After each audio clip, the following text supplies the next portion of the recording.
రాష్ట్రంలో జరుగుతున్న అనేక పరిణామాలకు సంబంధించి వాళ్ళ మనతో పాటు చర్చలో జాయిన్ అవుతున్నారు బీఆర్ఎస్ నేత రాకేష్ గారు, అదేవిధంగా శ్రీశైల్ రెడ్డి గారు. గుడ్ మార్నింగ్ అండి. రాకేష్ గారు, ఒక పెద్ద స్థాయిలో అంటే మళ్ళీ తెలంగాణకి పోరాటం చేయక తప్పని పరిస్థితి వచ్చింది కాంగ్రెస్ ప్రభుత్వ హయాంలో. ఇంకో 4-5 రోజుల ఒక వారం అట్లా గడిస్తే సంవత్సరం పూర్తయిపోతుంది. కానీ ఇప్పటివరకు ఏం చేసింది కాంగ్రెస్ అని అంటే అన్ని రకాల సమస్యలు అన్నీ ఒక పెద్ద లిస్ట్ అయిపోయిన పరిస్థితి కనిపిస్తుంది. సో ఈ నేపథ్యంలో అంటే నిన్న దీక్షా దివస్ సందర్భంగా మళ్ళీ తెలంగాణ అంతా కూడా ఒక ఉద్యమ కాలం నాటి పరిస్థితులు, ఆ స్ఫూర్తి అనేది కనిపిస్తుంది. మళ్ళీ ఉద్యమం అవసరం తప్పట్లేదు అన్న ఒక భావన కూడా అనిపిస్తుంది. ఏమంటారు? గుడ్ మార్నింగ్ అండి. గుడ్ మార్నింగ్ ప్యానల్లో ఉన్నటువంటి శ్రీశైల్ రెడ్డి గారికి, స్వేచ్ఛ గారికి, అదేవిధంగా టీ న్యూస్ ప్రేక్షకులకు. ఫస్ట్ ఆఫ్ ఆల్ నిన్న ఏదైతే దీక్షా దివస్ ఈరోజు అంటే కరెక్ట్గా ఇది 30వ తారీఖు ఈరోజు. నిన్నటి దినం సార్ కేసీఆర్ గారు మన తొలి ముఖ్యమంత్రి గారు దీక్షకి వెళ్ళిన రోజు మేము ఉస్మానియా యూనివర్సిటీలో అప్పుడు విద్యార్థులం, చదువుకునే విద్యార్థులం. నిన్న మొత్తం అంటే కేసీఆర్ గారిని అరెస్ట్ చేయడం కావచ్చు, మా విద్యార్థుల మీద లాఠీ ఛార్జీలు, భయంకరమైన దాడులు జరగడం కావచ్చు. ఈరోజు మళ్ళీ మార్నింగ్ లేవగానే రేపు పొద్దుటికి దీక్ష ఎట్లా అని చెప్పేసి మళ్ళీ దీక్షకు ప్రిపేర్ అయిన వాళ్ళమే తప్పితే ఆ రోజు అంటే కేసీఆర్ గారి ఆధ్వర్యంలో తెలంగాణకి రాజీలేని రాజీనామాలు చేస్తూ, రాజీలేని పోరాటాలు చేస్తూ, ఆ పోరాటాల ద్వారా తెలంగాణను సాధించినటువంటి గొప్ప నాయకుడు కేసీఆర్ గారు. కాబట్టి అందుకే నిన్న అంత పెద్ద ఎత్తున దీక్షా దివస్ చేసుకోవడం జరిగింది. ఆ దీక్షా దివస్ చేసుకున్న తర్వాత తెలంగాణ గురించి పోరాటం చేసిన తర్వాత తెలంగాణ వచ్చిన తర్వాత 2014లో తెలంగాణ వచ్చిన తర్వాత ఒక అద్భుతమైన తెలంగాణను నిర్మించుకోవడం జరిగింది. అది మిషన్ కాకతీయ ద్వారా చెరువుల్లో పూడిక తీయడం కావచ్చు, లేకపోతే రైతులకు రైతు బంధు ఇవ్వడం కావచ్చు, లేకపోతే కాళేశ్వరం లాంటి ప్రాజెక్టు కట్టుకోవడం కావచ్చు, వాటితో పాటుగా రైతు బీమా ఇవ్వడం, పండిన ధాన్యాన్ని మొత్తం కొనుగోలు చేయడం. అంటే ఒక రైతు సెంట్రిక్గా, రైతు ప్రధానంగా, అంటే తెలంగాణ అంటే ఒక వ్యవసాయ క్షేత్రంగా కేసీఆర్ గారు దాన్ని తీర్చిదిద్దడం జరిగింది. దాని ద్వారా ముందడిపోవడం జరిగింది. ఈరోజు పరిస్థితి ఏంది? ఒక దిక్కు అంటే ఆ రోజు రైతులను ఒక దిక్కు వాటిని అది అంటే రైతులకు కావాల్సిన ప్రొవైడ్ చేస్తూనే ఎవరైతే వృద్ధులు, వికలాంగులు వాళ్ళందరూ ఉన్నారో వాళ్ళందరికీ కావాల్సినటువంటి పింఛన్లు కావచ్చు, ఒంటరి మహిళ పింఛన్లు కావచ్చు, చాలా ఫెసిలిటీస్ ఆ రోజు కల్పించడం జరిగింది. వాటితో పాటు ఐటీ రంగంలో కావచ్చు, ఇండస్ట్రియల్ రంగంలో కావచ్చు, సింగిల్ విండో సిస్టమ్ పెట్టడం ద్వారా కావచ్చు, మొత్తానికి తెలంగాణ ఒక అద్భుతమైన తెలంగాణగా, పెట్టుబడులకు స్వర్గధామంగా తెలంగాణను తీర్చిదిద్దితే ఈరోజు మనం ఏం చూస్తున్నామండి? ఒక హైడ్రా కూల్చివేతలు, ఒక మూసి కూల్చివేతలు, ఒక లఘుచర్ల అరెస్టులు, అండ్ నెక్స్ట్ వచ్చేసి ఈరోజు ఎక్కడ గురుకుల పాఠశాలలో విద్యార్థుల మరణాలు. రోజు ఇప్పటికి ఒక 50 మంది విద్యార్థులు మరణించడం జరిగింది. మిడ్ టైమ్ మీల్స్లో ఫుడ్ పాయిజనింగ్. ఎక్కడ కూడా ఒక్క దగ్గర కూడా ఈ సెక్టర్ బాగుంది, ఆల్రెడీ రియల్ ఎస్టేట్ రంగం మొత్తం కొలాప్స్ అయిపోయింది, రిజిస్ట్రేషన్లు ఆగిపోయినాయి. అంటే కాంగ్రెస్ వచ్చిన తర్వాత ఏదైతే గతంలో ఆగిపోయిన ఎన్కౌంటర్లు మళ్ళీ మొదలైనవి, రైతు ఆత్మహత్యలు మళ్ళీ కనిపిస్తున్నాయి. అంటే నేనేమంటున్నా, కాంగ్రెస్ ఈ 1 year కాలంలో, ఒక సంవత్సర కాలంలో ఏం చేసింది రాష్ట్రానికంటే మళ్ళొకసారి 2014 కంటే ఏదైతే ముందుందో తెలంగాణ రాష్ట్రం సాధించుకున్న తర్వాత మనం ఏవైతే పొందినామో వాటన్నిటినీ ఈరోజు దెబ్బతీసిందే తప్పితే ఎక్కడ కూడా తెలంగాణ పునర్నిర్మాణంలో లేదు. ఈరోజు ముఖ్యమంత్రి మాట్లాడుతుంటారు సోనియా గాంధీ లేకపోతే తెలంగాణ రాకపోయేదని, బ్రిటిష్ వాళ్ళు లేకపోతే భారతదేశానికి స్వతంత్రం రాలే అన్నట్టే ఉన్నది. మహాత్మా గాంధీ ఏం పోరాటం చేసి ఏం చేయాలి, అలాగే బ్రిటిష్ వాళ్ళకి ఏ బుద్ధి ఉంది కాబట్టి ఇచ్చారని. ఈరోజు నేను ఒకటే అంటున్నా, కాంగ్రెస్ పార్టీ తెలంగాణను ఇయ్యలేదు, తెలంగాణను తీసుకుపోయి సమైక్యాంధ్రంలో కలిపింది, ఉన్న తెలంగాణను కుదించింది. ఒక 5 జిల్లాలు మహారాష్ట్రకి ఇచ్చింది, ఒక 3 జిల్లాలు కర్ణాటకకి ఇచ్చింది ఆ రోజు 1956లో. అదేవిధంగా ఈరోజు ఏం చేస్తుంది అంటే మరొకసారి ఎవరు ఈరోజు మాట్లాడుతున్న ముఖ్యమంత్రి కదా బలిదేవత అని, ఇంతమందిని బలి తీసుకున్న తర్వాత ఆమె సోనియా గాంధీ దేవత ఎట్లయితే బలిదేవత అన్నాడు, తెలంగాణ పిల్లల ప్రాణాలు తీసుకున్న రాక్షసి అన్నాడు. అట్లాంటి నోటితోటి ఈరోజు ఏది పడుతుంది మాట్లాడుతుండ్రు. కాబట్టి నేనేమంటున్నా, పదవుల పందెమే తప్పితే ఈరోజు పెదవులు మాట్లాడుతున్న తప్పితే ఇక్కడ కూడా తెలంగాణ ఆత్మ మాట్లాడలేదు. తెలంగాణ ఆత్మఘోషనే కనిపిస్తుంది. ఈరోజు మరొకసారి ఈరోజు తెలంగాణకు అన్యాయం జరుగుతుంది. ఈరోజు రైతులు ఏం కోరుకున్నారు? వాళ్ళు కోరుకున్న తెలంగాణలో యువకులు, రైతులు, మహిళలు ఫ్రీ బస్ అన్నారు. ఒక ఫ్రీ బస్ తప్పితే వేరే ఇంకో ఏది చేయలేదు. ఈరోజు రైతులకు రైతు బంధు బంద్ చేసారు. రేపు పొద్దుగా ఏమంటారు, ఏమైనా చెప్తారు వాళ్ళు, సాఫ్ సీదా బంద్ చేస్తామని చెప్తారు. రైతు కూలీలకు ఇస్తా అన్నారు, కౌలు రైతులకు ఇస్తా అన్నారు, రైతులకు ఇస్తా అన్నారు, అన్నీ ఇస్తా అని చెప్పేసి ఏది ఇవ్వకుండా నడిపిస్తున్న ప్రభుత్వం ఏదైనా ఉందంటే ఈరోజు కాంగ్రెస్ ప్రభుత్వం. కాంగ్రెస్ ప్రభుత్వం మొత్తం కూడా తెలంగాణ దెబ్బతీసినటువంటి పరిస్థితి. కాబట్టి తెలంగాణ నిర్మాణం మనం ఏదైతే నిర్మించుకున్న తెలంగాణను మళ్ళీ మనం కాపాడుకోవాలంటే తప్పకుండా నిన్న రామన్న కేటీఆర్ గారు ఏదైతే పిలుపునిచ్చారో మరొక దీక్ష తప్పదు, మరొక దీక్ష కాదు మరొక పోరాటమే తప్పదు. మనం లఘుచర్లలో చూసినాం ఆ పోరాటాన్ని. నిజంగా చెప్పాలంటే ఈరోజు ఒకటే లఘుచర్లలో వాళ్ళు ఏమన్నారు, అది ఫార్మా సైజ్ క్యాన్సిల్ చేసామన్నారు. ఫార్మా క్యాన్సిల్ చేసాం, మరి కేసులు ఎందుకు ఉంటాయి? కేసులు కూడా క్యాన్సిల్ కావాలి కదా, జైల్లో ఉన్న వాళ్ళందరూ బయటికి రావాలి కదా. మాట్లాడేది ఒకటి ఉంటుంది, దాని వెనక మతలకు ఉంటుంది, కానీ అల్టిమేట్ గా ప్రజలకు నష్టం చేసే విధంగానే ప్రభుత్వం వ్యవహరిస్తుంది. శ్రీశైల్ గారితో మాట్లాడదాం. శ్రీశైల్ గారు, అనేక సమస్యలు లిస్ట్ అవుట్ చేసుకుంటూ కనిపిస్తున్నాయి. ముఖ్యంగా రైతులకు సంబంధించి కూడా ప్రభుత్వం నిండా ముంచబోయే పరిస్థితి కనిపిస్తుంది, ఏమంటారు? నమస్తే స్వేచ్ఛ గారు, రాకేష్ గారు నమస్తే, అండ్ వీక్షకులందరికీ నమస్తే. స్వేచ్ఛ గారు, మొదటిగా ఈ దీక్షా దివస్ కి సంబంధించి కేసీఆర్ గారు ఒక నినాదం ఇచ్చిన నినాదం ఇప్పటికీ కూడా దానికి ఒక ప్రాసంగికత ఉన్నది. ఎందుకంటే ఆయన ఏమన్నారంటే, గమ్యం ముద్దాడేదాకా, లక్ష్యం చేరేదాకా, తెలంగాణ సాధించేదాకా ఈ పోరాటం ఆగదని ఆ రోజు ఆయన పిలుపుచ్చారు. ఈ రోజు కూడా అదే పిలుపు ఈ రోజు తెలంగాణకి అవసరం ఉన్నది, అది బీఆర్ఎస్ పార్టీ ఇస్తున్నది. తెలంగాణ తెచ్చుకున్న తెలంగాణ 10 సంవత్సరాలు అభివృద్ధి పథాన్ని నిలిచిన తెలంగాణ ఈ రోజు ఇందాక సోదరుడు రాకేష్ చెప్పినట్టు మొత్తం సర్వనాశనం అయిపోయినది. ఈ రోజు తెలంగాణ మళ్ళీ పునర్వికాసము, పునర్నిర్మాణము చేయాలంటే మళ్ళీ బీఆర్ఎస్ పార్టీ రావాలి. ఈ రోజు కూడా ఆ లక్ష్యం చేరేదాకా నాట్ ఓన్లీ బీఆర్ఎస్ నాయకులు కార్యకర్తలకే కాదా పిలుపు. కేసీఆర్ అంటే ఈ రోజు తెలంగాణకి ఒక పర్యాయ పదం. కాబట్టి కేసీఆర్ ఆనవాళ్ళు లేకుండా చేస్తా అంటున్నాడు రేవంత్ రెడ్డి. అంటే ఏంది ఆయన ఉద్దేశము? తెలంగాణ అస్తిత్వం ఉండొద్దు, తెలంగాణ ఉనికి ఉండొద్దు, తెలంగాణ తమ గురువులు సీమాంధ్ర వలసవాదులు చెప్పినట్టుగా నడవాలనే కేసీఆర్ మన రేవంత్ రెడ్డి ఉద్దేశం. కాబట్టి కేసీఆర్ ఆనవాళ్ళు లేకుండా చేస్తానంటున్నాడు. ఈ రోజు తెలంగాణ ఆనవాళ్ళు కనుమరుగయ్యే పరిస్థితి వస్తా ఉన్నది. కాబట్టి నిన్న దీక్షా దివస్ రాష్ట్ర వ్యాప్తంగా బీభత్సంగా జరిగింది. మా వికారాబాద్ జిల్లాలో కూడా ఎంతమంది పార్టీలో లేని వాళ్ళు, పార్టీ నుంచి బయటికి పోయిన వాళ్ళు, ఉద్యమకారులు అనేవాళ్ళు, జేఏసీలో ఉన్న వాళ్ళు చాలా మంది మేము వస్తామని మాతో వచ్చిన పరిస్థితి ఉన్నది. నిన్న కొంతమంది పార్టీ కండువాలు కప్పుకోము కానీ మేము మీటింగ్కి వస్తాం. ఎందుకంటే ఈ రోజు దీక్షా దివస్ కేసీఆర్ గారు ఒక ఉద్యమ నాయకుడిగా చేసిండ్రు. కాబట్టి ఈ రోజు కూడా అవసరం ఉందనేది ఉంది. కాబట్టి నిన్న హైదరాబాద్ లో బీఆర్ఎస్ ర్యాలీ ఎవరికి కనపడదని లైట్లు ఆఫ్ చేసి, ఫ్లెక్సీలు తిప్పేసి ఇవన్నీ చేస్తా ఉన్నది ప్రభుత్వం. ఒకటే మనం ఏం చూడాల్సిందంటే, రేవంత్ రెడ్డికి కేసీఆర్ గారికి ఉన్న బేసిక్ డిఫరెన్స్ ఏంటంటే, రేవంత్ రెడ్డి ఆయన చాలా సార్లు అన్నాడు, నేను జీవితంలో ముఖ్యమంత్రి కావాలనుకున్నా, ఆయన ఇంకేముంది నాకు అన్నాడు. కానీ కేసీఆర్ గారు అట్లా కాదు.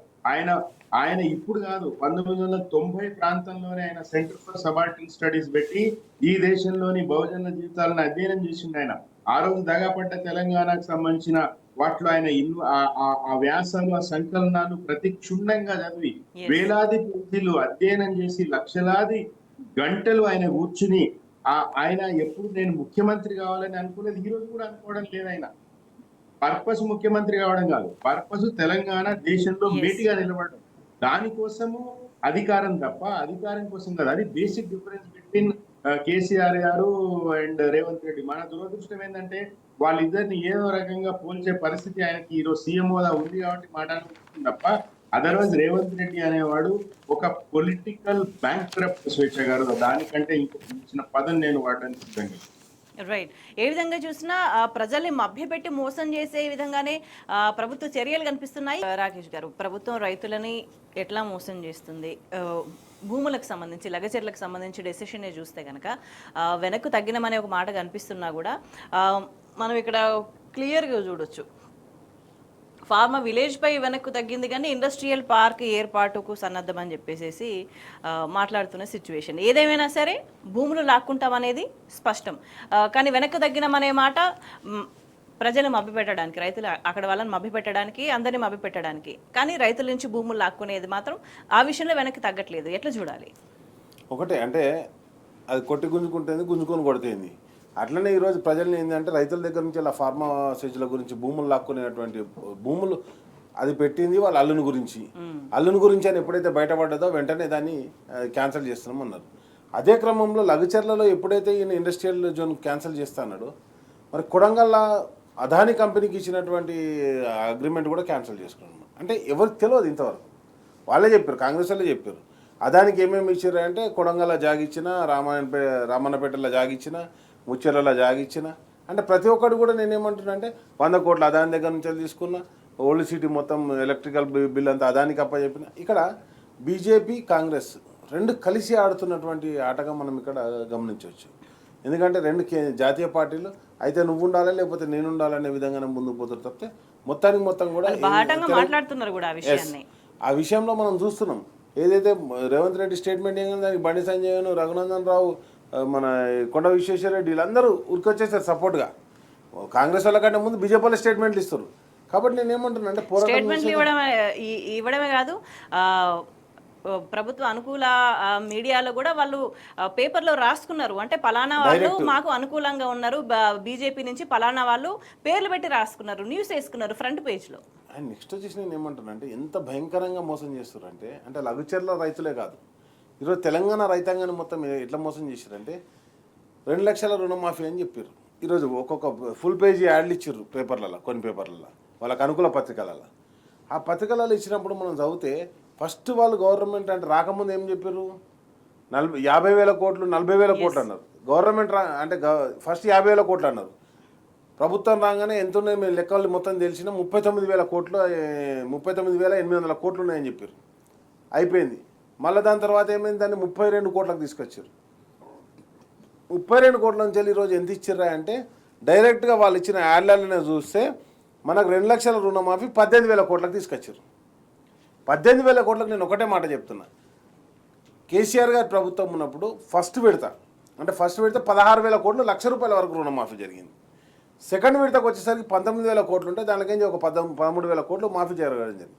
అంటే నేను ఏమంటాను, 1,00,000 మాఫీ చేస్తేనే 19,000 కోట్లు ఉన్నప్పుడు నీకు 2 లక్షలు మాఫీ చేస్తే 18,000 కోట్లు ఎట్లేని అంటే ఎవరిని మాఫీ చేయట్లేదు, అది కూడా ఒక మోసమే. నెక్స్ట్ నువ్వు ఏదైతే పైసలు ఇచ్చినా అని చెప్తున్నావు కదా బ్యాంకులకు, పైసలు ఇచ్చినా అని చెప్పినప్పుడు ఎవరెవరి అకౌంట్కి ఎంతెంత ఇచ్చినా ఒక లిస్టు రిలీజ్ చేయొచ్చు కదా, అది ఇంతవరకు లిస్ట్ కూడా రిలీజ్ కాలేదు. అండ్ నెక్స్ట్ వచ్చేసి రైతు బంధు ఇంతవరకు పడలేదు. రైతు బంధు పడ్డది వేసినాం, ఫస్ట్ విడత వేసినాం అంటారు. ఫస్ట్ విడత ఎవరు వేసిర్రు, ఏదైతే ఆ రోజు బీఆర్ఎస్ ప్రభుత్వం ఉన్నదో బీఆర్ఎస్ ప్రభుత్వం ఆల్రెడీ అకౌంట్లలో పైసలు పెట్టి రేపు పొద్దుగాలు వేయాలనుకున్న దాన్ని ఏం చేశారు, ఎలక్షన్ కమిషన్ పోయి ఆపారు. ఆ పైసలు మాత్రమే పడ్డాయి తప్పితే కొత్త పైసలు పడలేదు.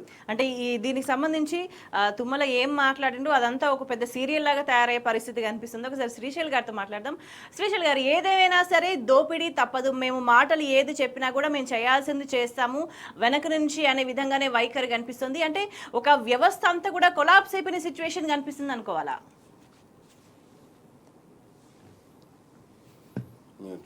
కమ్యూనిస్టుల నినాదం ఈరోజు సిపిఐ పార్టీ మద్దతిస్తున్న కాంగ్రెస్ ప్రభుత్వము తన్నేవాడిదే భూమి అనే నినాదం తీసుకున్నారు. తన్ని భూములు గుంజుకోవడం అనేది ఈ వాళ్ళ పని. రేవంత్ రెడ్డి అండ్ బ్రదర్స్ ఆ పని చేస్తా ఉన్నారు.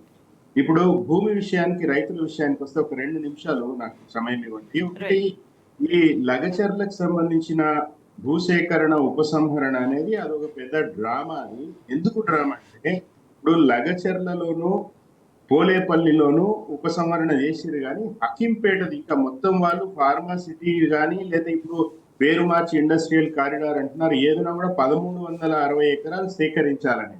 ఆ 1360 ఎకరాల్లో ఇప్పుడు వాళ్ళు మా భూసేకరణ ఉపసంహరించింది ఓన్లీ దాంట్లో సగం మాత్రమే. పోలేపల్లి అట్లానే ఉంది. ఇక్కడ 2 ప్రశ్నలు వేయదలుచుకున్నా నేను ప్రభుత్వానికి కానీ లేదా దాన్ని సపోర్ట్ చేస్తున్న మేధావులకు కానీ. ఒకటి, లగచర్లకు సంబంధించి ఏ సమస్య లేకపోతే రైతులు, అక్కడ ఉన్న గిరిజనులు ప్రభుత్వానికి పరిశ్రమల ఉద్దేశంతో భూములు ఇస్తారు అని అనుకున్నప్పుడు అంత హింస ఎందుకు జరిగింది? ఎందుకు నరేందర్ రెడ్డిని అరెస్ట్ చేసినారు? ఒకవేళ నిజంగానే మీ లక్ష్యం చాలా చిత్తశుద్ధితో ఉన్నదైతే ఈ రోజు ఉపసంహరణ ఎందుకు చేస్తున్నారు? First point. రెండోది, లగచర్ల పోలేపల్లి ఉపసంహరణ చేస్తారు, మరి హకీంపేట ఎందుకు చేయరు? సో అక్కడ ఇండస్ట్రియల్ కారిడార్ అంటే మరి మళ్ళా అక్కడ రైతులు దెబ్బలు తినాలా? మళ్ళా అక్కడ మహిళల్ని మీ పోలీసులు అర్ధరాత్రి ఒళ్ళంతా తడమాలా? మళ్ళీ తెలంగాణ సమాజం కన్నీళ్లు ఓడ్చాలా? ఏంది ఇది అనేది ఒక అంశం. రెండోది ఏంటంటే, రైతులకు సంబంధించి ఈరోజు నిన్న తుమ్మల గారు మాట్లాడింది బేసిక్ గా తెలంగాణ మేధావులకు కూడా, తెలంగాణ ఆలోచన పరులు విద్యార్థులకు అందరికీ ఒక విజ్ఞప్తి ఏం చేస్తున్నంటే, కేసీఆర్ గారు తెచ్చిన రైతు బంధు దాని నేపథ్యము, దాని కాన్సెప్ట్, దాని వెనకాల ఉన్న ఫిలాసఫీ ఏంటంటే, ఎంఎస్ స్వామినాథన్ గారు వ్యవసాయము లాభసాటిగా కావాలి అని అంటే C2+50% వాళ్ళకి ఇవ్వాలి, cost of production plus labour ఛార్జీలు ఇవ్వాలని స్వామినాథన్ గారు ఆయన ఎప్పటి నుంచో చెప్తా ఉన్నారు. అది దానికి సంబంధించిన ఒక పరిష్కారమే రైతు బంధు. అంటే ఇన్పుట్ సబ్సిడీ, పంటలు పండించడానికి నీకు ఎరువులకి, పురుగు మందులకి, లేబర్ కి, వీటన్నిటికీ పనికి వస్తాయి. రైతు చేతిలో పైసలు ఉంటే ప్రైవేట్ వ్యాపారుల దగ్గరికి 36-40% వడ్డీ కోసం పోరు రైతులు అప్పులపాలు కారని ఉద్దేశంతో రైతు బంధు తెస్తే, ఈ రోజు తుమ్మల గారు బేసిక్ కాన్సెప్ట్ ని తిప్పేసేసి వరి పండించిన తర్వాత సన్న వడ్లకి బోనస్ ఇస్తాడంట. అసలు కాన్సెప్టే వేరండి. ఇది రైతు బంధు కాన్సెప్ట్ వేరు, వీళ్ళు ఇచ్చేది వేరు. అంటే వరి పండించకపోతే, పోనీ వరి పంట వేసినా పండకపోతే ఆ రైతు నష్టపోవాల్సిందేనా? పండిన సన్న వడ్లకి ఇస్తామన్నారు, అది కూడా అరకొర ఇస్తామన్నారు. సో బేసిక్ గా వీళ్ళకి ఒక భావదారిద్ర్యం ఉంది, ప్రజలపైన ప్రేమ లేదు. రైతు బంధు ఎదురు తెచ్చిండు అనేది వీళ్ళకి అర్థమైతే లేదు. కాబట్టి సన్న వడ్లకి రైతు బంధుకి ఏం లింక్ అండి? మరి మిగతా పంటలు వేసిన వాళ్ళకి అసలు రైతు బంధు అంటే పంట బంధు కాదు, అది వరి బంధు, సన్న వడ్ల బంధు కాదు, రైతులకి ఇన్పుట్ సబ్సిడీ. ఈ విషయము మేధావులు అర్థం చేసుకోవాలి. ముఖ్యంగా కాంగ్రెస్ పార్టీకి మద్దతు ఇస్తున్న ఒక న్యూట్రల్ సెక్షన్ ఇంకా ఎవరైనా ఉంటే వాళ్ళు అర్థం చేసుకోవాలి. సో మొత్తంగా ఒకటే, రైతులని సర్వనాశనం చేసి భ్రష్టు పట్టించు, ఒకవైపు వాళ్ళ భూములు లాక్కుంటూ ఇంకోవైపు వాళ్ళకి ఇస్తానన్న ఏ సదుపాయాలు ఇవ్వకుండా ఈ రోజు రైతాంగాన్ని మోసం చేస్తున్న కాంగ్రెస్ ప్రభుత్వం ఖచ్చితంగా ఇంటికి పోవాల్సిందే. సార్, ఎవరైతే మేధావులు అని మాట్లాడుకుంటున్నామో అట్లా వాళ్ళని ఇక ముందు అట్లా సంబోధించాల్సిన అవసరం లేదేమో అనిపిస్తుంది. ఏమంటారు? ఎందుకంటే ఎంత సమస్యలు వచ్చినా కూడా, ఏమున్నా కూడా వాళ్ళు తప్పించుకొని తిరుగుతున్నారే తప్ప ప్రజల పక్షాన వాళ్ళు మాట్లాడట్లేదు, గొంతు విప్పట్లేదు. ఇంకా వాళ్ళని మేధావులు అని పిలవాల్సిన అవసరం ఉందంటారా శ్రీశైల్ గారు? మేధావులు అనేది ఈరోజు ఒక వ్యక్తిరింత పదంగా మారింది, వాళ్ళు మార్చేసింది. సో వాళ్ళకు కూడా అర్థమవుతుంది, నేను మేధావి అని ఎవరినైనా అన్నానంటే ఓహో ఈయన నన్ను తిడుతున్నాడు, ఈయన నన్ను వెక్కిరిస్తున్నాడు అని తలదించుకునే పరిస్థితి రోజు వాళ్ళకు ఉన్నది.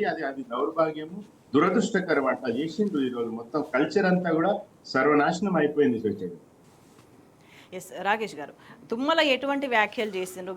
ఈ 11 నెలల కాలంలో ఎన్నిసార్లు మాటలు మార్చిండ్రు, ఎన్ని భిన్నంగా మాట్లాడుకుంటా వచ్చిండ్రు అనే దాన్ని చూస్తే ఫైనల్లీ ఒక ఫైనల్ స్టేజ్కి వచ్చినట్టు కనిపిస్తుంది. ఇంకా సంవత్సరం ఫినిష్ కాబోతున్న నేపథ్యంలో రైతు బంధుకు సంబంధించి ఒక క్లియర్ పిక్చర్ వచ్చిందని భావించాల్సిన అవసరం ఉందా? ఎందుకనంటే బోనస్ మంచిగా ఉందని చెప్తున్నారు అని అంటున్నారు, ఏది మంచిదైతే అదే చేస్తామని చెప్తున్నారు. ఎట్లా చూడాలి?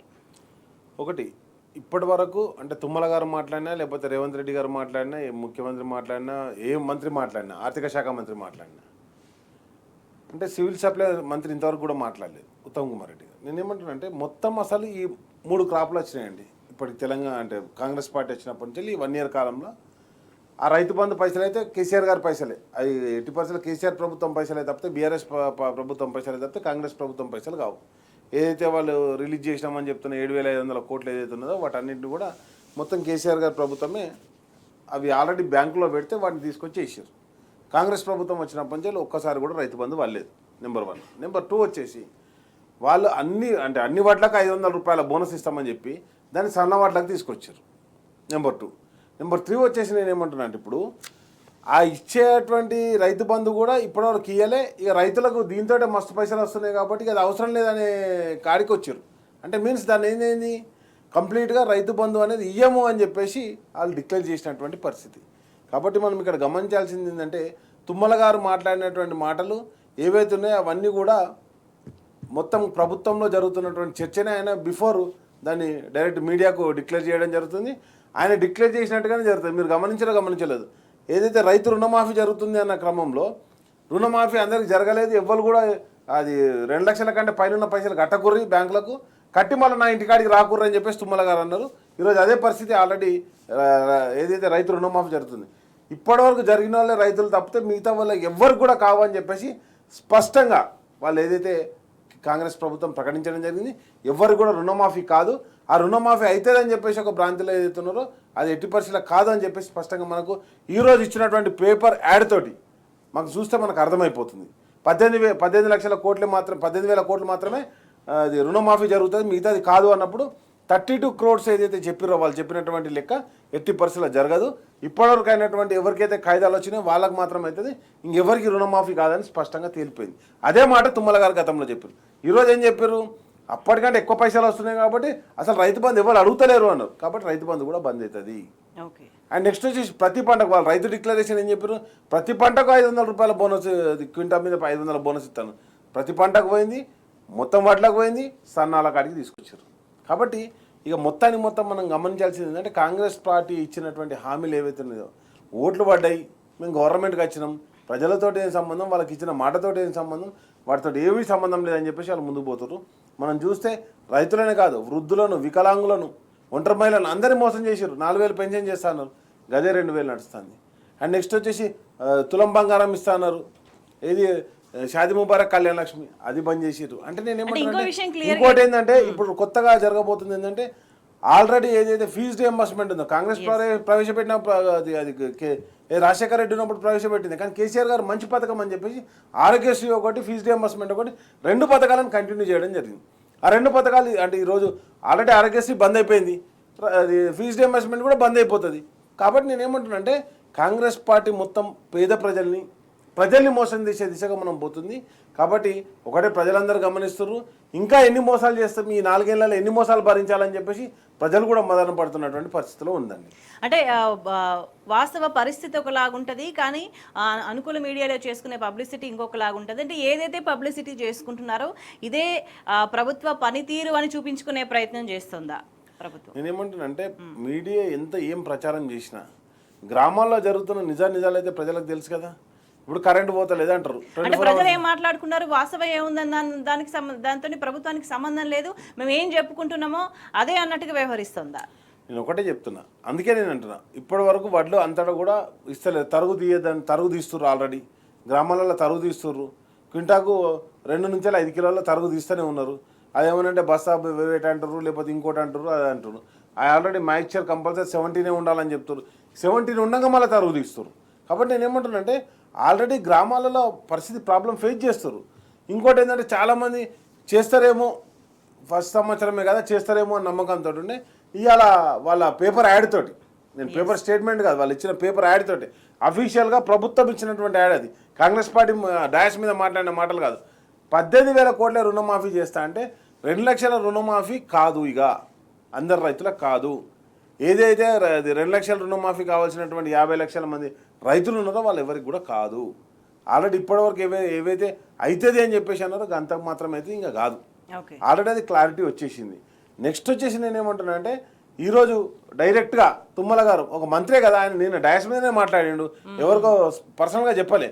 కాబట్టి నేను ఏమంటున్నా అంటే అది కంప్లీట్గా ఇక రైతు బంధు వేయం, మీకు ఏది ఉన్నా కానీ బోనస్ మాత్రమే వేస్తామని చెప్పేసి స్పష్టంగా చెప్పడం జరిగింది. ఈ 2 సంఘటనలను రైతులను ఎట్లా మోసం చేస్తున్నారు, ఏ విధంగా మోసం చేస్తున్నారో ఒక స్పష్టత మనకు వచ్చింది. అండ్ నెక్స్ట్ ఇక ఒక దాని తర్వాత ఒకటి తీసుకోవాలి. బీసీ డిక్లరేషన్ అన్నారు, 42% రిజర్వేషన్ ఇస్తామన్నారు. 42% రిజర్వేషన్ కాదు కదా, కనీసం సర్పంచ్ ఎలక్షన్ కూడా పెడతలేవు. కాబట్టి ఏదో ఒక సంచలనాలు చేయాలి. అండ్ నెక్స్ట్ వచ్చేసి ఇన్ని రోజులు ఏం చేశారు, కేటీఆర్ గారి మీద కేసులు అయితే పెట్టాలని వేరు. ఇంట్లో దావా చేసుకుంటే దానిలో రేవు పార్టీ అన్నారు, లేకపోతే కేటీఆర్ గారిని లగచర్లలో మొత్తం ఫోన్ మాట్లాడి ఈయన చేయించింది అన్నారు. కేటీఆర్ టార్గెట్గా ఇన్ని రోజులు నడిచింది. ఈరోజు ఏంది ఇంకోటి, కేటీఆర్ గారి మీద ఒక మంత్రి సురేఖ అంటే అనుచిత వ్యాఖ్యలు, ఏమని ఏదో అక్రమ, అంటే కంప్లీట్గా సంచలనాలతోటి ప్రభుత్వాన్ని నడిపిస్తామని చూస్తున్నారు తప్పితే ఎక్కడ కూడా సమాచారాన్ని ఇచ్చి లేకపోతే సంబంధం లేకుండా మాట్లాడే మాటలు ఇంకా వాటిని సంచలనంగా ప్రజలు భావిస్తారా? మీకు ఒకటే చెప్తున్నా, వాళ్ళ కాలు సంచలనం అనుకుంటారు. కాబట్టి నేను ఏమంటున్నా అంటే నాకు వచ్చిన పాట నేను వాడితే అదే సంగీతం అంటే ఎట్లయితుంది. కాబట్టి ఇంకోటి నిన్న కూడా మనం చూసినాం, ఏది మంత్రి గారు ఒక దిక్కు ఈయన ఏది ప్రజల గురించి మాట్లాడితే, రైతుల గురించి మాట్లాడితే తుమ్మల గారు, ఇంకో దిక్కు కొండ సురేఖ గారు మాట్లాడతారు. ఏమని ప్రవీణ్ కుమార్, ఆర్ఎస్పీ ప్రవీణ్ కుమార్ గారు ఇప్పటికి కుట్ర ఆయన రిటైర్డ్ అయ్యి 2 సంవత్సరాలు అవుతుంది రిజైన్ చేసి 2 సంవత్సరాలు అయిన తర్వాత కూడా ఇంకా ఆయన నడుతుందండి, మీరు వచ్చి సంవత్సరం అయితే అని. అంటే మీకు శాతనైతే లేదా ప్రభుత్వం నడుపుడు? ఇప్పటికీ ముఖ్యమంత్రి గారు కేసీఆర్ రావాలి, కేసీఆర్ వచ్చి ఏం చేయాలి, పరిపాలించన్నా, నువ్వు పాలించే నీకు సరిపోతలేదు, నీకు మాకు వచ్చి సలహాలు సూచనలు ఇవ్వాలి. అంటే ఇప్పుడు రేపు పొద్దుగాల మళ్ళీ ప్రవీణ్ గారిని కూడా వచ్చి సలహాలు సూచనలు ఇవ్వాలి, ప్రతి ఒక్కరిని పిలుచుకుంటారు వాళ్ళు. నేనేమంటున్నా అంటే ఈరోజు అన్నం ఫుడ్ పాయిజన్ అయిందంటే దానికి కారణం ఇదే అని చెప్తుంటే అది కాదట, ప్రవీణ్ ఆర్ఎస్పీ కుట్ర చేస్తుందని చెప్పేసి ప్రతి ఒక్కటి ఏంటంటే బట్టకాల్స్తాం, మీదేస్తాం. మీరే చేసిర్రు, Yes. అంతా మీరే అని చెప్పేసి మొత్తం బీఆర్ఎస్ ప్రభుత్వం మీద నూకనికే తప్పితే ఒక్కడు కూడా జరిగే మంచిది మాత్రం చెప్తలేదు. శ్రీశైల్ గారు, ఏ సమస్య ఉన్నా కూడా ఇంకా స్టిల్ బీఆర్ఎస్ మీదనే, బీఆర్ఎస్ నేతల మీదనే మాట్లాడుతున్న సిచ్యువేషన్ ఇంకా వర్కౌట్ అవుతుందా కాంగ్రెస్కి? ఎందుకంటే సంవత్సరం ఎంతో కొంత చేసే వరకు కూడా ఇటువంటి డ్రామాలు చేస్తారు. ఎంతో కొంత చేసిన తర్వాత సరే ఈ టైంలో ఇది చేసినాం, అది చేసినామని చెప్పుకుంటారేమోనని ఒక ఆలోచన ఉండే కానీ అటువంటి దాఖలాలు ఏవి కనిపించట్లేదని భావించాలా ఇవాళ? అంటే ఏమైనా చేస్తే కదా స్వేచ్ఛ గారు చెప్పుకోవడానికి. Yes. చిన్న ఉదాహరణ చెప్తా. మనం అందరం కూడా వాట్సాప్ లో సోషల్ మీడియాలో చూసినాము. మన ఎక్కడో ఈ అంబులెన్స్ మెడికల్ క్యాంప్ సంబంధించిన అంబులెన్స్ వ్యాన్ పోతా ఉంటే ఆడ ఒక సైడ్ ఏదో పండ్లు అమ్ముకుంటున్న ఆమె అంటా ఉంది, వచ్చింది గవర్నమెంట్ అన్ని ఇచ్చిండు 6 గ్యారెంటీలు, పనికి మాలిన బస్సు తప్ప ఏం ఇస్తలేడు అంటే వాళ్ళ పాపం అక్కడున్న నర్సులు అంటున్నారు కొంతమంది. మరి ఎందుకు వేసిన ఓటు అంటే బుద్ధి తక్కువ వేసిన అని అన్నది ఆమె ముస్లామే. ఈరోజు ఎట్లుందంటే మొత్తం తెలంగాణ వ్యాప్తంగా అన్ని సెక్షన్స్ రోడ్డు ఎక్కని వర్గం ఈరోజు లేదు. కాబట్టి వాళ్ళకి ఏంటంటే ఒక ఫ్రస్ట్రేషన్ వస్తూ ఉంది మినిస్టర్స్ కి. సురేఖ గారు ఆర్ఎస్ ప్రవీణ్ గారి మీద ఆరోపణలు చేయడం అనేది అది చాలా హాస్యాస్పదం. అది ఎందుకంటే ఆర్ఎస్ ప్రవీణ్ కుమార్ గారు ఒక ప్యాషనేట్, ఆయన ఆ గురుకులాలని కేసీఆర్ గారి ప్రభుత్వంలో కేసీఆర్ గారు ఇచ్చిన ఒక దార్శనికతతో ఆయన విజన్ అందిపుచ్చుకుని ఆర్ఎస్ ప్రవీణ్ కుమార్ గారు గురుకులాలని దేశంలోనే టాప్ గా నిలబెట్టారు. ఇంకోటి ఆయన సర్వీసులు గుర్తించే కదా రేవంత్ రెడ్డి గారు ఆయనకి టిఎస్పిఎస్సి చైర్మన్ పదవి ఇస్తానని అన్నారు కదా, అది రేవంత్ రెడ్డి చెప్పిండు. నేను ఆర్ఎస్ ప్రవీణ్ గారికి ఇస్తానంటే ఆయననే రిజెక్ట్ చేసి బీఆర్ఎస్ లో పోయిండని. అది చెప్తలేదా? ఆర్ఎస్ ప్రవీణ్ గారి నిజాయితీ ఏంటో అది చెప్తలేదా? ఆర్ఎస్ ప్రవీణ్ గారు కాంగ్రెస్ ని ఎందుకు వద్దనుకుని బీఆర్ఎస్ లోకి వచ్చిరో అది చెప్తలేదా? సో బేసిక్ ఏంటంటే ఈ రోజు ప్రజాగ్రహం అనేది ఇందాక మీరు చెప్పినట్టుగా తీరం దాటిన తుఫాను లాగా ఈ రోజు విరుచుకుపడతా ఉంది. ఆ ఒప్పందంలో కాంగ్రెస్ పార్టీ మునిగిపోవడం ఖాయం. రెండోది విషయం ఏంటంటే ఈ రోజు వీళ్ళు చెప్పడానికి ఏమి లేదని నేను ఎందుకంటున్నా అంటే ఏవి కూడా వీళ్ళు అన్ని అబద్ధాలు చెప్తున్నారు, అన్ని ఎత్తేస్తున్నారు. స్కీమ్ లో ఒక ఉదాహరణ చెప్తా. కర్ణాటకలో దివ్యాంగులకి కర్ణాటక కాంగ్రెస్ ప్రభుత్వం దివ్యాంగులకు ఇచ్చే నిధులు 80% కట్ చేసింది. ఎందుకంటే ఉన్న పైసలే అన్ని సరిపోతలేవు గ్యారంటీలకి. ఈ 6 గ్యారెంటీ అక్కడున్న ఆ గ్యారంటీలు కాదు, 1, 2 గ్యారెంటీలు ఇచ్చి మిగతాన్ని ఎత్తేద్దామని కర్ణాటక కాంగ్రెస్ ఎమ్మెల్యే అన్నాడు. సో ఇక్కడ ఏంటంటే ఇది కర్ణాటకలోను ఇక్కడ కూడా సేమ్ పరిస్థితి నడుస్తుంది. అధిష్టానానికి కూడా కొంచెం ఇప్పుడు కొద్దిగా తెలివి వస్తున్నట్టు ఉంది. కాబట్టి రేవంత్ రెడ్డిని పక్కన పెట్టి బట్టిని పిలుచుకున్నారు. ఆడ డీకే శివకుమార్ కూడా పిలవలేదు నిన్న ఏఐసిసి మీటింగ్ కి. ఈ ఫ్రస్ట్రేషన్ లో రేవంత్ రెడ్డి గాని, రేవంత్ రెడ్డికి మద్దతుదారులుగా ఉన్న కొంతమంది మంత్రులు గాని విరుచుకబడుతున్నారు, అబద్ధాలు చెప్తున్నారు, బీఆర్ఎస్ నాయకుల మీద, బీఆర్ఎస్ పార్టీ మీద నిందలేస్తున్నారు, బీఆర్ఎస్ నాయకుల మీద కేసులు పెట్టాలనుకుంటున్నారు. కానీ బంతిని ఎంత అణగదొక్కితే అంత పైకి ఎట్లా లేస్తుందో Newton's 3rd law of motion, every action has an equal and opposite reaction లాగా వీళ్ళు ఎంత కాంగ్రెస్ ప్రభుత్వం ఎంత నిర్బంధాలు పెడితే అంతగా ఎగిసిపడుతుంది. నాట్ ఓన్లీ బీఆర్ఎస్ కార్యకర్తల నాయకులే కాదు, ఈ రోజు ప్రజలు ముఖ్యంగా రైతాంగాన్ని కాంగ్రెస్ ప్రభుత్వం చేసిన మోసము ఇప్పటి వరకు ఎవరు ఏ పార్టీ ఏ ప్రభుత్వం చేయలేదు. అది తెలంగాణలో అది జరుగుతున్నది. దానికి మీకు అది దిలావర్పూర్ కావచ్చు, లగచర్ల కావచ్చు, ఇంకా రాబోయే రోజుల్లో చాలా చాలా చాలా ఇవి జరుగుతాయి. ఆ తెలివి అన్ఫార్చునేట్లీ రేవంత్ రెడ్డికి లేదు. ఈ రోజు కూడా ఆయన అన్ని అబద్ధాలు హామీలు ఇస్తున్నారు. మా సైడ్ సామెత ఉంటది స్వేచ్ఛ గారు, ముడ్డి పుండుకు మందు లేదు కానీ ఎడ్ల కొట్టంలో దీపం పెడతానడంట. అట్లా ఎవ్వరు వీళ్ళ మాటలు నమ్ముతలేరు. ఆయన ఫ్రస్ట్రేషన్ లో ఉన్నాడు. ఆయనని రేపు మాకు పీకేస్తారనే భయంలో ఆయన ఉన్నాడు. కాబట్టి ఈ రోజు మొత్తంగా ఇంత విరుచుకుపడతా ఉన్నారు తప్ప ఇంకొక కారణం ఏం లేదు. వాళ్ళు చెప్పుకోవడానికి చేసింది ఏమీ లేదు. సో ఎందుకు ప్రజలు ఈ స్థాయిలో ప్రశ్నించేలా, ఈ స్థాయిలో ఆందోళన చేసేలా వ్యవహరిస్తుంది అనే దానికి సంబంధించి ప్రతి అంశాన్ని, ప్రతి మాటని కూడా ఇప్పుడు ప్రజలు క్లియర్గా అనలైజ్ చేసుకుంటున్న సిచ్యువేషన్ అయితే కనిపిస్తుంది. రాకేష్ గారు, ఎందుకు కాంగ్రెస్కి ఇటువంటి పరిస్థితి? అర్థం పర్థం లేని మాటలు, పొంతన లేని మాటలు, ఇంకేదో మాట్లాడుతున్నాం, ఏదో చెప్తున్నామని కప్పిపుచ్చుకునే ఈ తప్పించుకునే ధోరణి ఎందుకు? ఆల్రెడీ కాంగ్రెస్లో అంతర్గతంగా పార్టీలో కూడా వాళ్ళకు నిజంగా క్షేత్రస్థాయిలో ఉన్న కార్యకర్తలు కావచ్చు, నాయకులు కావచ్చు, వాళ్ళు నిజంగా ప్రజల్లో తిరగలేకపోతున్నామని వాళ్ళు బాధపడుతున్న పరిస్థితి. ఇంకొక వైపు చూసుకుంటే వర్గాలుగా విడిపోయిన పరిస్థితి కనిపిస్తుంది. ఎందుకంటే ముఖ్యమంత్రి వర్గము ఇంకొక అంటే అసలు కాంగ్రెస్, ఒరిజినల్ కాంగ్రెస్, టీడీపీ కాంగ్రెస్ అని చెప్పేసి రెండు నడుస్తున్నాయి.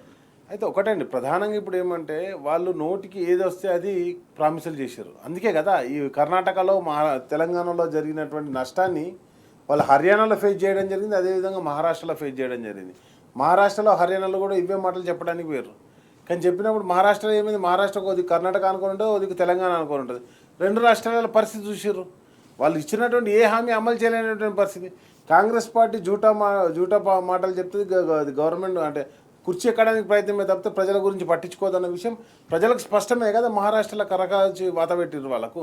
కాబట్టి నేను ఒకటే అంటున్నా, ఈరోజు కాంగ్రెస్ పార్టీని ఎవరైనా అడిగిర్రు అనుకోండి, పుసుకున్నా అడిగితే ఓ జ్యోతిష్యం దగ్గర పోయినటువంటి కథ అవుతుంది. ఓ జ్యోతిష్యం దగ్గర వేరట, ఎట్లున్నా నా భవిష్యత్తు అంటే ఇప్పుడైతే బాగాలేదు కానీ 6 నెలల తర్వాత మంచిగా అవుతాయి అన్నట్టు. 6 నెలల తర్వాత ఏమైతే అని అడిగినట్టు అడిగితే ఇది అలవాటు అవుతుంది అని చెప్పారట.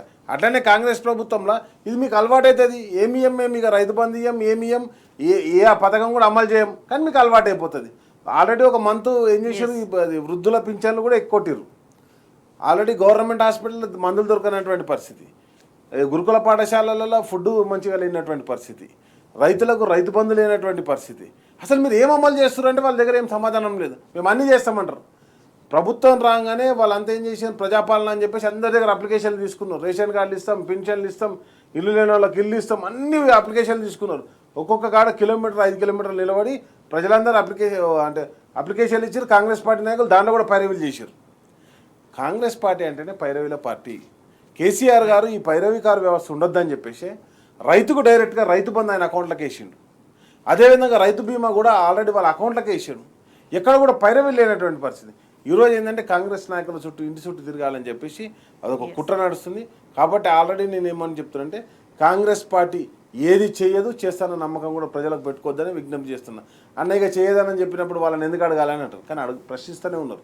నేను ఆల్రెడీ ఒక మహిళా రైతు ఎవరిని పొన్నం ప్రభాకర్ గారిని ప్రశ్నించడం అన్న మా దాంట్లో ఎందుకు ఇంకా రైతు బంధు పడతలేదు అని చెప్పేసి. కాబట్టి ఎక్కడికక్కడ ప్రజలు నిలదీయాల్సిన ఆవశ్యకత ఉంది. ప్రజలు నిలదీస్తూనే ఉంటారు, నినాదిస్తూనే ఉంటారు.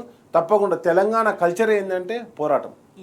అది ప్రజా పోరాటాలు చేసిన దాంట్లో ఆ రోజు పీపుల్స్ వార్ నుంచి వెళ్ళి ఈరోజు పీపుల్ మార్చ్ చేసి ఏదైతే తెలంగాణను కేసీఆర్ గారి ఆధ్వర్యంలో సాధించుకున్నదాకా నేనేమంటానంటే మరో ప్రజా పోరాటానికి తెలంగాణ ప్రజలందరూ సిద్ధమవుతారు.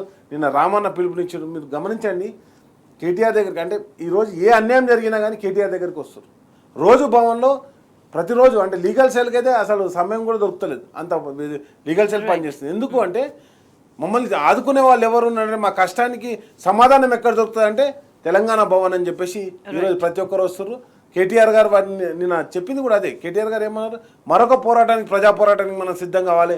ఎందుకంటే ప్రజల మీద దుర్మార్గం జరిగినప్పుడు తప్పకుండా అది ప్రజా పోరాటాల ద్వారానే సాధ్యమవుతుంది. కాబట్టి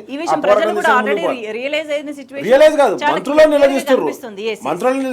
అంతకుముందు ఒకసారి తుమ్మలను నిలదీశారు, నిన్న పొన్నం గారిని నిలదీశారు. ప్రతి ఒక్క మంత్రిని కూడా ఎక్కడికి పోతే అక్కడ తప్పకుండా ప్రజలు ప్రశ్నించాలనే కోరుకుంటారు. అంతేందుకంటే ఈరోజు లఘుచర్ల సంఘటన జరిగిన తర్వాత ఇంతవరకు కొడంగల్కు ముఖ్యమంత్రి పోలేనటువంటి పరిస్థితి. ఎగ్జాక్ట్లీ. అంటే శ్రీశైల్ గారు రాబోయే రోజుల్లో ఏం జరుగుతుంది అని భావించాల్సిన అవసరం కనిపిస్తుంది. ఎందుకంటే ప్రజలకు ఇప్పటికే క్లారిటీ వచ్చేసింది, కాంగ్రెస్ ఏం చేస్తుంది అనే దానికి సంబంధించి ప్రజలకు పూర్తి స్థాయిలో స్పష్టత వచ్చిన తర్వాత ఇప్పటికే రోడ్ల మీద వెళ్ళలేకపోతున్నారు, ప్రజల్లో తిరగలేకపోతున్నారు. కాంగ్రెస్ ప్రజాప్రతినిధులు ప్రజల నుంచి వస్తున్న వ్యతిరేకతకి భయపడి కార్యక్రమాలు మార్చుకుంటున్న సిచ్యువేషన్ కనిపిస్తుంది. రాబోయే రోజుల్లో ఏం జరగబోతుంది? ఇప్పుడు ఎట్లా ఉందంటే రాష్ట్రంలో స్వేచ్ఛ గారు, ప్రభుత్వంలో ఉన్న ప్రతిపక్షంలో ఉన్న ప్రభుత్వం లాగా ఉంది. ఈ రోజు ప్రభుత్వంలో ఉన్న రేవంత్ రెడ్డి కాంగ్రెస్ పార్టీ వాళ్ళు ప్రతిపక్షాల్లాగా గత ప్రభుత్వం మీద విమర్శించడం తప్ప ఇంకో పని చేయడం లేదు. కానీ బీఆర్ఎస్ పార్టీ ప్రతిపక్షంలో ఉన్నప్పటికీ కూడా ప్రభుత్వం చేయాల్సిన పనులు ఇప్పుడు చేస్తా ఉన్నారు. ఇంతకుముందు రాకేష్ గారు చెప్పినట్టుగా నిన్న కేటీఆర్ కూడా మాట్లాడిండ్రు, బీఆర్ఎస్ తెలంగాణ భవన్ ఈ రోజు జనతా గ్యారేజ్ లాగా అయింది. ఏ సమస్యలు వచ్చినా తెలంగాణలో అన్ని వర్గాలు తెలంగాణ భవన్ తలుపు తడతా ఉన్నాయి. లీగల్ సెల్కి క్షణం తీరిక లేనంత పని ఈ రోజు ఉన్నది. 24 గంటలు అహర్నిశంగా బీఆర్ఎస్ కి సంబంధించిన కింద స్థాయి మండలాల్లో కూడా, మండల కేంద్రాల్లో, గ్రామాల్లో కూడా ఏ చిన్న ప్రాబ్లం వచ్చినా, పంచాయతీ వచ్చినా బీఆర్ఎస్ దగ్గరికి వస్తా ఉన్నారు. సో ఈ రోజు గత ప్రభుత్వం అని ఒక ప్రతిపక్ష పాత్రలో ప్రతిపక్ష నాయకుడిగా ఉన్నట్టుగా రేవంత్ రెడ్డి ఫీల్ అవుతా ఉంటే కేసీఆర్ గారి పార్టీ ఈ రోజు ప్రజల సమస్యలు సాల్వ్ చేయడానికి మనకు అధికారం ప్రతిపక్షంతో సంబంధం లేదు, ఇది మనం చేయాల్సిన పని అని చేస్తా ఉన్నారు. నిజాయితీగా చిత్తశుద్ధితో చేస్తున్నారు. ఎందుకు చేస్తున్నారంటే అది తెలంగాణ ప్రజల మీద ప్రేమ ఉండడం వల్ల, తెలంగాణకి మించి ఇంకొకటి లేదు మా జీవిత సాఫల్యము అని అనుకోవడం వల్ల ఇది సాధ్యమవుతుంది. స్వేచ్ఛ గారు, కాంగ్రెస్ పార్టీ పని ఖతం అయిపోయింది. ఇంకా ఓన్లీ టెక్నికల్ అంశాలే. ఇప్పుడు జమిలీ వస్తుందా, 2 ఏళ్లకు వస్తుందా, రేవంత్ ని దించి ఇంకో ముఖ్యమంత్రి వస్తాడా, ఏమైతుంది అనేది ఇవన్నీ సాంకేతిక విషయాలే. కానీ ప్రజలకు సంబంధించి మాత్రం ఈ రోజు 100% బిఆర్ఎస్ పార్టీ ఇస్తున్నది. కేసీఆర్ పాలనని మిస్ అవుతా ఉన్నారని అన్ని సెక్షన్స్ కూడా ఈరోజు అనుకుంటున్నాయి. అదే కాంగ్రెస్ పార్టీకి దీక్షా దివస్ అనే స్ఫూర్తి కాంగ్రెస్ పార్టీకి దినం పెట్టే దివస్ గా ఈరోజు మారిపోయింది. రైట్. ఏదేమైనా కూడా తెలంగాణను కాపాడుకోవడానికి మరో ఉద్యమం మొదలైంది అనే విషయం చాలా స్పష్టంగా అర్థమవుతుంది. చర్చలో పాల్గొన్న రాకేష్ గారికి, శ్రీశైల్ గారికి ధన్యవాదాలు. That's all for now. Stay tuned.